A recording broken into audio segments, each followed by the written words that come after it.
ڈار صاحب پتہ نہیں کیا چیمپئن بن کر آئے تھے، لیکن انہوں نے جو نیگوشیٹ کیا، سگنلنگ کی، آج میں نے باتیں کی ہیں ملٹی لیٹرل کے جو نمائندے ہیں وہ ان کی بات سننے کے لیے تیار نہیں، باقاعدہ وہ تو جن کو یہ کہہ رہی کہ جی عوام کے لیے نیگوشیٹ کر رہے تھے، پاکستان کے لیے اس کے خلاف کر رہے تھے۔ آخری بات جو بڑے مزے کی دلچسپ ہے کہ مزاحمت کی آپ بات کر رہے ہیں، مزاحمت کا جو ایک وہ ہے نا کہ جی مزاحمت کریں گے، مزاحمت کس کے خلاف کریں گے آپ؟ جنرل باجوہ کا احسان عظیم ہے نون لیگ پہ کہ ان کی سیاست کا احیا کر کے اور شریف خاندان کی سیاست کا احیا کر کے گئے، ان کے خلاف یہ مزاحمت کریں گے؟ کس کے خلاف مزاحمت کریں گے؟ ان کو جنرل باجوہ کے پیر دھو کے پینے چاہیے، یہ میں آپ کو بس کہنا چاہتا ہوں۔ اعوذ باللہ من الشیطان الرجیم، بسم اللہ الرحمن الرحیم، السلام علیکم رحمۃ اللہ وبرکاتہ۔ کرن ناز کے شو میں عظمیٰ بخاری آئیں تو کس طرح کرن ناز اور اینکر پرسن نے مل کر عظمیٰ بخاری کو لاجواب کر دیا۔ 15 مہینے کے اندر جو انہوں نے ملک کی معیشت کا حل کیا ہے، جس طرح لوگوں کو گھروں سے اٹھایا گیا، آج بجلی کا بل عوام میں آیا ہے تو عوام کو آج پتہ چلا ہے کہ جو دیہڑی دار آدمی ہیں اس کا 30-40 ہزار روپیہ بل آ چکا ہے۔ تو کس طرح یہ سب لوگ بے نقاب ہو چکے ہیں۔ الیکشن میں لوگوں کے پاس کیا مینڈیٹ لے کے جائیں گے کہ آپ لوگ ہمیں الیکشن دیں؟ 15 مہینے کے اندر شہباز شریف کی جو کارکردگی رہی ہے آپ سب کو پتہ چل چکا ہے۔ تو چلتے ہیں ویڈیو کی طرف، پہلے آپ ویڈیو دیکھیے اس کے بعد بات کرتے ہیں۔ نہ ہوتا ہے عظمیٰ صاحبہ جو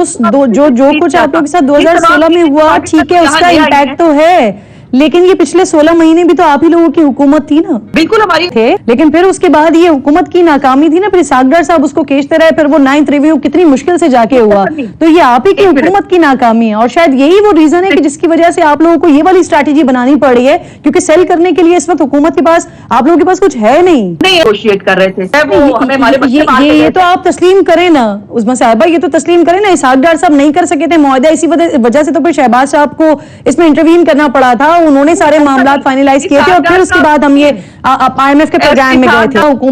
ابھی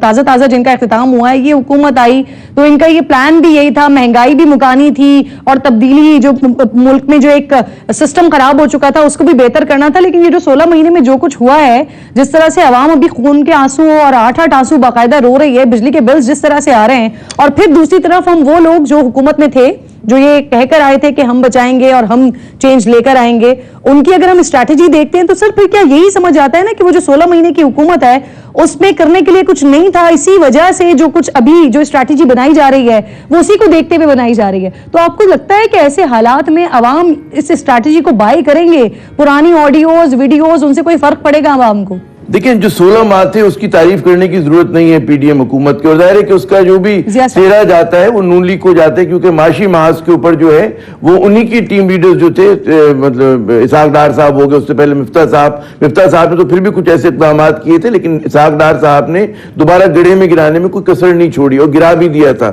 جس کی وجہ سے پھر آپ دیکھتے ہیں کہ نکالنے کے لیے پھر آرمی چیف کو انٹروین کرنا پڑا اور پرائم منسٹر شہباز شریف صاحب کو انٹروین کرنا پڑا۔ تو ان کا جو بھی آؤٹ کم تھا مطلب گفتگو کا اسحاق ڈار صاحب کو، تو بڑے کہتے ہیں نا کہ فیلئر طور میں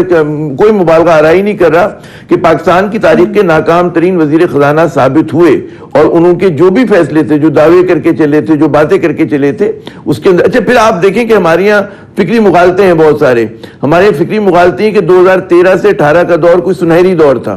آج آپ کرن صاحبہ جو بجلی کے بل دے رہی ہیں اس میں کیپیسٹی پیمنٹ کی بہت بڑی ایک وہ ہے پروپورشن ہے، وہ کیپیسٹی۔ تو دوستو آپ کو پتہ چل چکا ہوگا مسلم لیگ نون نے 15 مہینے کے اندر جو اپنی کارکردگی دکھائی ہے پاکستان کی عوام کو اور پاکستان کے بچے کو، ان کو پتہ چل چکا ہے کس طرح یہ لوگ بری طرح بے نقاب ہو چکے ہیں۔ جس طرح شہباز شریف حکومت میں آئے، حکومت میں آنے کے بعد انہوں نے پاکستانی معیشت پر 1 روپے کا بھی کام نہیں کیا، صرف اپنے کیسز معاف کروانے کے لیے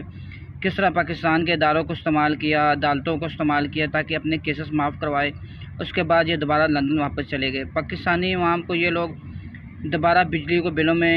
جس طرح ٹیکس لگا کر ملک سے چلے گئے ہیں۔ پاکستانی عوام ان کے چہرے اچھے طریقے سے پہچان چکی ہے۔ یہ لوگ الیکشن کے لیے پاکستانی عوام کے پاس کس مینڈیٹ سے جائیں گے؟ آپ کا اس کے بارے میں کیا خیال ہے؟ کمنٹ باکس میں اپنی رائے کا اظہار ضرور کریں۔ پھر ملیں گے نئی ویڈیو میں، تب تک کے لیے اللہ حافظ۔